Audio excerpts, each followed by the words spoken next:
Hello guys, আমি Deep and welcome back to my channel Deep exclusive. So এখন আমি এই ভিডিওর মধ্যে বেশ কয়েকটা লেটেস্ট আপডেটকে নিয়ে কথা বলবো। সো প্রথম আপডেটটা কিন্তু অবশ্যই পাঠান 2কে কেন্দ্র করে এবং এসআরকে কেন্দ্র করে। সো ওয়াইআরএফ সত্যি বলতে কামব্যাক করেছিল পাঠান দিয়ে, এবং এসআরকের কামব্যাকও কিন্তু হয়েছিল এই পাঠান দিয়ে। তো সেক্ষেত্রে এই কামব্যাকের পেছনে যার অবদানটা সব থেকে বেশি সে হচ্ছে one and only my favourite Siddharth Anand. তাকে পাঠান 2 থেকে সরানোর কিন্তু প্ল্যান করা হচ্ছে।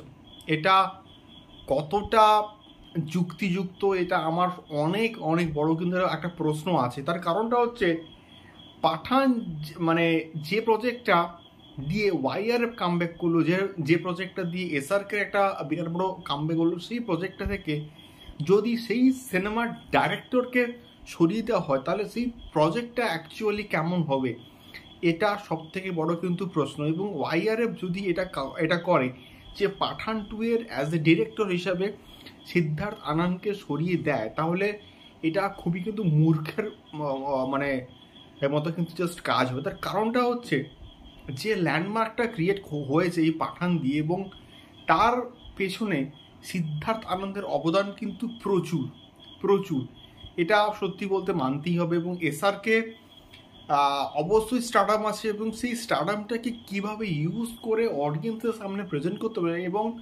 কি করে মাস এবং ক্লাসকে কম্বাইন করতে হবে, এবং সেটা কিন্তু সিদ্ধার্থ আনন্দ বরাবরই কিন্তু খুব ভালোভাবে করে এসছে। এবং সেটা আমি ওয়ার বলি, সেটা আমি হচ্ছে ফাইটার বলি। তোমরা যদি ফাইটার দেখো তো সেখানে মানে মাস এবং ক্লাস দুটো ব্যাপারকে কিন্তু দারুণ ওয়েতে কিন্তু প্রেজেন্ট করিয়েছে হচ্ছে আমাদের সিদ্ধার্থ আনন্দ। তো সেইভাবে যদি পাঠান 2 থেকে সিদ্ধার্থ আনন্দকে সরিয়ে দেওয়া হয় তাহলে এর মতো মূর্খের কাজ কিন্তু আর কিচ্ছু হবে না। দেখা যাক এক্স্যাক্টলি কি হয়, ওয়াইআরএফ এটা করে কিনা, এবং যদি করে থাকে তাহলে নতুন ডিরেক্টর কি হবে সেটাও কিন্তু একটা দেখার মতো বিষয়পত্র হবে।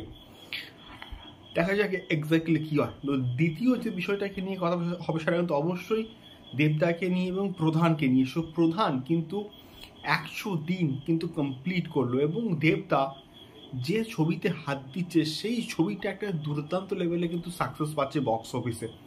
সেটা আমি সাঁচবাজি থেকে স্টার্ট করি, সাঁতবাজি, গোলন্দাজ বলি, তারপরে প্রজাপতি, টনিক, এবং এই রিসেন্ট টাইমে প্রধান, যে প্রত্যেকটা ছবি বক্স অফিসে অনেক অনেক অনেক অনেক দিন করে কিন্তু চলেছে, এবং তার মধ্যে প্রধানও কিন্তু মোটামুটি অ্যাড হলো।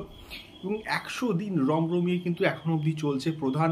বিভিন্ন জায়গায় নন্দন বলি বা যে মানে যেখানে যদি চলুক না কোনো 100 দিন ধরে কিন্তু ব্যবসা করছে প্রধান বক্স অফিসে। সো এই জন্যই হয়তো দেবদাকে সুপারস্টার এবং বক্স অফিসের রাজা বলা হয়।